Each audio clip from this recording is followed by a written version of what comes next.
Fireside Chatz.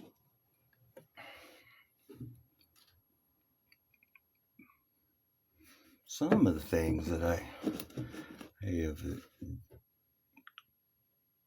discovered help with the Morgellons or Raynaud's or whatever you might want to call it. It seems to be, I've recently determined that it's tied into the lymphatic system, because the places where you feel the stinging pain, or something that might be described as bugs crawling in your skin and those type of sensations. And I'm going to include in that the phantom touch as well. Feels like something is touches you, like somebody came up and just lightly touched you or something, or was moving their finger over your head or something. Those types of things, they're concentrated. Those sensations are concentrated where there are concentrations of lymph nodes in the lymphatic system. Like my forearms would turn purple and orange, and my skin looked like it was brown. It was ruddy brown because of the combination of purple and orange. And when you look close at it, what you'd see is splotchiness of each of those is, basically a tan-ish, whitish color, but purple and orange splotches. And anyway, I don't want to lose my point here. But some of the stuff it seems a bit out there, right? And I would say to that it's just none of these things that I do on a regular basis that seem to be helping, which are the the heat, the heat, HEET, in the yellow bottle. It's methyl alcohol, just straight. That's it. And then the grounding. I also have a bath protocol. I guess I should make something on that sometime, where basically about at least twice a month on average. Well, I'd like to do twice a month, but it's really only about once a month. Twice would be better. I'll take a bath with a quarter cup of muriatic acid poured into about 25 gallons of water. So it's a really light concentration of muriatic acid. And the water takes on a blue sheen, I've noticed. For some reason, that helicopter. And so I'll get in the tub, and then my skin will feel kind of waxy from the way the acidic water is. I perceive it on my skin. It feels waxy. But I'll make sure it's nice and warm, and I'll soak in there for about 15, 20 minutes and just kind of rinse off a little bit. And then I turn on the shower and rinse in cool water for, probably 10 minutes. Just rinse myself all clean, and then I'm done with that. That's my muriatic acid bath procedure. And it stops all the crap, all the itchies, and just it's kind of like a general state of not so much itchy even, but it's like a subtle pain itch on your skin surface. The Raynaud's gets really bad sometimes, like the white fingers thing. The other day, when I was, well, not the other day, but it was like a couple months ago, riding back on the motorcycle from up in Port Orchard. It wasn't even terribly cold, but you're on the freeway and it's a little bit cold on the motorcycle. But the Raynaud's effect it felt like my fingers were it was like somebody grabbed my fingernails with pliers and were bending them all the way back, and I would squeeze my fingers down like this, but it still felt like they were being twisted backwards. It was ridiculously stupid, incredibly painful. I was like, oh, neato, I can't, so I'm holding on to the handlebars riding down the freeway, right? Both my hands are doing this, but the right one was worse because I injured this finger. But, yeah, I'm holding the bars with like basically this part of my thumb and this part of my hand because I can't really use my fingers, which makes it difficult to break and do the clutch, right? But anyway, it's very a very wide range of symptoms that go along with the quote unquote Morgellons. Copper. Okay, yeah. So as I'm at here, I got the heat. That was one of the first things that I found that worked. And that's because Dan's dad used to race boats in the 50s and 60s. And he built the engines and he built the boats as well. His name was Merle Solomon. He's the lead or chief in charge of the machine shop at Bonneville Power Administration. And when I had to close my shop, I ended up staying at Dan's. Dan rode motorcycles, and I, known him for, a little bit for years. Dan's a character. The whole I couldn't even do justice to Dan as far as this him personally, but he's all right though. He does the best he can. Anyway, Merle, yeah, he built the boats and built the motors, and he had methanol out there for fuel additive. And there was like a 50-year-old 55-gallon drum of methanol, and I used some of it for to add into my fuel when I was really low on gas from time to time, right? So it would stretch out a little farther. You put too much methanol in there, it doesn't want to run right. But anyway, so in doing so, I got some of it spilt on me, and there was some problems with the pump leaking and stuff, and it rinsed down over my hands. And what I immediately noticed, I was having my hands and wrists were swollen and painful, and my skin looked like it was just going to break open and bleed, like my earlobes and my eyebrows were at the time. See my videos if you think I'm making that up. I finally got my old computer and uploaded them, at least some of them. Not them. I got a lot more, but I'm not going to upload them all. Some of them are just too much for YouTube anyway. And so I wasn't quite as politically correct or as self-controlled and calm demeanor as I am now, believe it or not. So watch at your own risk. So far, YouTube hasn't yanked them.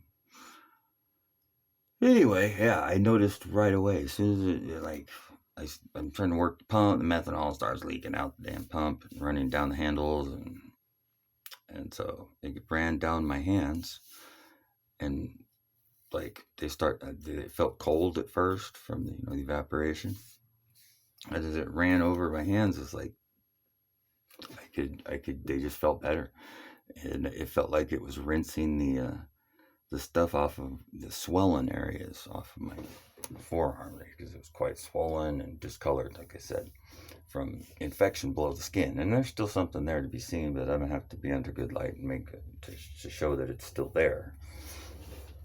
But anyway, it seemed to alleviate that, and so I put some in a cup, and after I was got some for the tank, and I went in the house and made sure there's no flame around me. I just kind of poured it down my arm, just along my forearm, right where it was all swollen, and let it drip off of there. And I kind of squeegeed my finger along it, and it poured off. And the stuff that poured off was all gray tinted. Just from being on my skin for a short period of time right there. So I rinsed some more, and each time I do it, it would be gray tinted, and the swelling started to go down in the swollen parts of my arm. So I came to the conclusion that the methanol was able to dissolve some sort of structure or metal or crystalline substructure in my skin that was, probably contributing to that condition, the swelling and the discoloration and stuff. I mean, that's seems like a fairly safe bet to say that that's the case.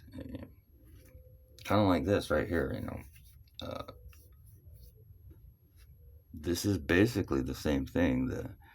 The methyl alcohol heat would be rinsing the nano that's built up in the skin, which is bringing on the conditions that are called Morgellons or Raynaud's or psoriasis or any of these disorders really at this point.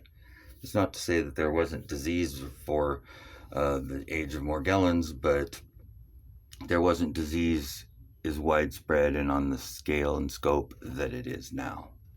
It's off the charts everywhere, and everybody seems to just be, well, not everybody, but the whole of our establishment and our system seems to be giving the message that, oh, this is normal. Hell, welcome to the new normal. Yep, it's all natural. This is all poor thing. Oh, well, shoot. Here's some pills, right? We shouldn't accept this as like, I mean, you just project into the future a little bit with that type of social attitude and push by whatever powers that be, them. And what you end up with is, your great grandkids are going to live to be, 40. They'll be dying of cancer when they're 40, in all likelihood. And maybe have given them one more generation of slaves to do the shit that they don't want to do, whoever they are. I don't give a fuck who they are. Could be reptiles. It could be the reptilicans and the democrats. That's really what our parties are. So, who do you like better? The reptilicans? Is that the Republicans? Republican. Reptilican. The reptilicans or the democrats? I mean, democrats is obvious. Democrats. They're all democrats is the thing, though. And they're all reptilicans. So that's what the future is going to be if, this stuff is not addressed. I mean, maybe it's going to be that way anyway, shit. Because there's nothing you can do about it, so why don't you just accept it? Just pretend that your disorders, your diseases, and all of your suffering is a result of something else. Hey, say it's something you did to yourself because you're stupid, and then that'll make everything better. Just pretend that that's the case. Pretend you're just stupid and you didn't know no better, and go into go on to die now. Come on now.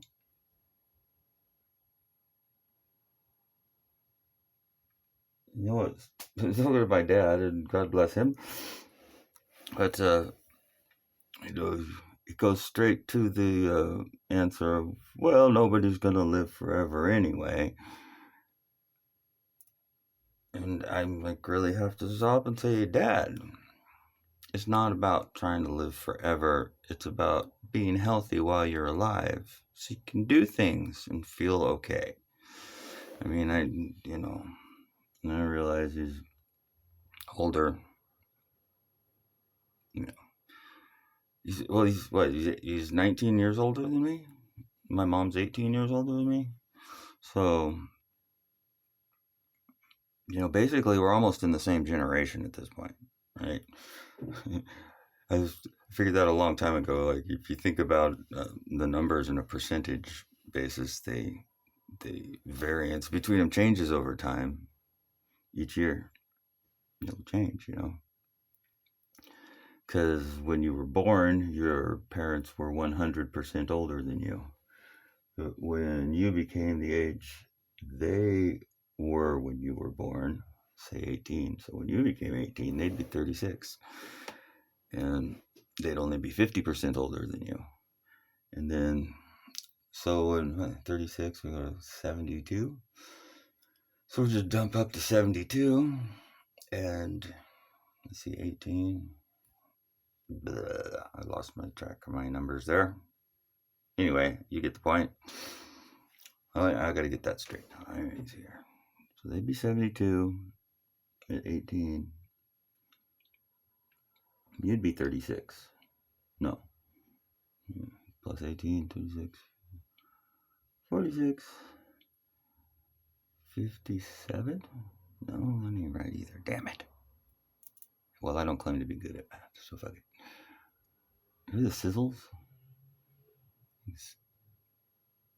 Wherever it sizzles, there's a concentration. This is where my eyebrows would bleed, by the way. And they're still swollen here. You can totally see it if you know what to look for. It used to be much worse. I've looked at pictures and stuff of me from that time, and I'm like, what the hell? My eyebrows look like Frankenstein or some shit.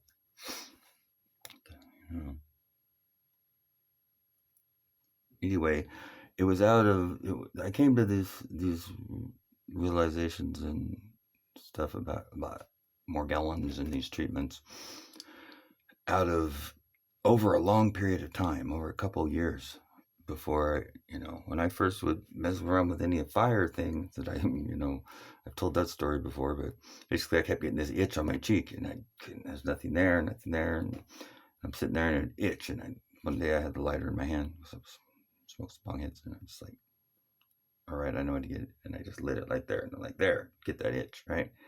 And it went and it sizzled, like it sounds like right there. And it smelled like gunpowder or something, or fireworks had gone off. I'd been set off the smell of it. I'm like, why? That ain't right. If you can't see anything there, but something clearly burned and left a smoke, and it smelled like gunpowder. And over time, the way it smells has changed, but it always has some weird smell to it. It's got a distinct quality.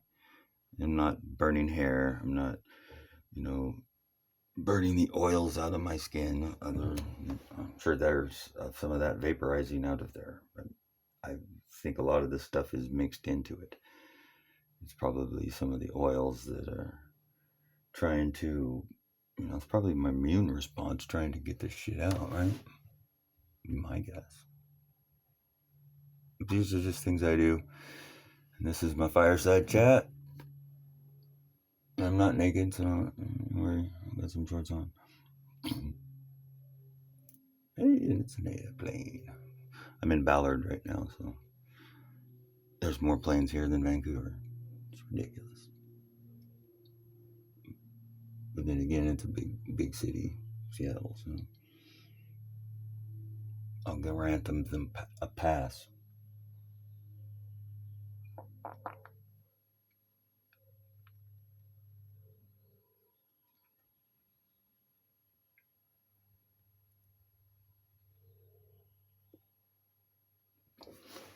So I should probably end this. Don't have to make it forever.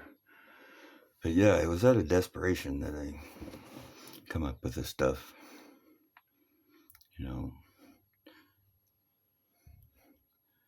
And it's some strange coincidence that it works. I mean, I'm not basing my conclusions on nothing or from just my imagination. To refute this, you would just have to be basing your conclusion on your imagination, because you'd have to do this to really know the effects fully that I'm talking about, the sensations that I'm talking about, and so to say that this is crazy or that doesn't do nothing, or that just imagining these positive results from these things would be speculation and nothing else. The world and science,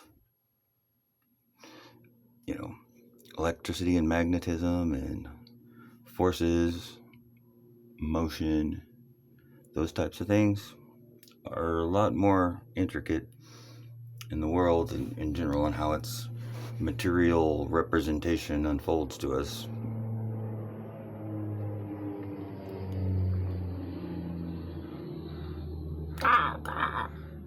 that crow? The crow says, "Get your free microwaves at the air show." Okay. Anyway, I waited for that last minute. Damn airplanes. Yeah, no speculation on it unless you do it.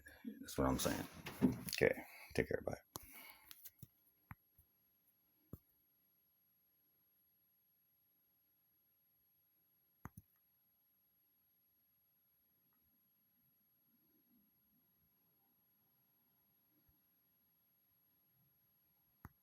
Get off, motherfucker.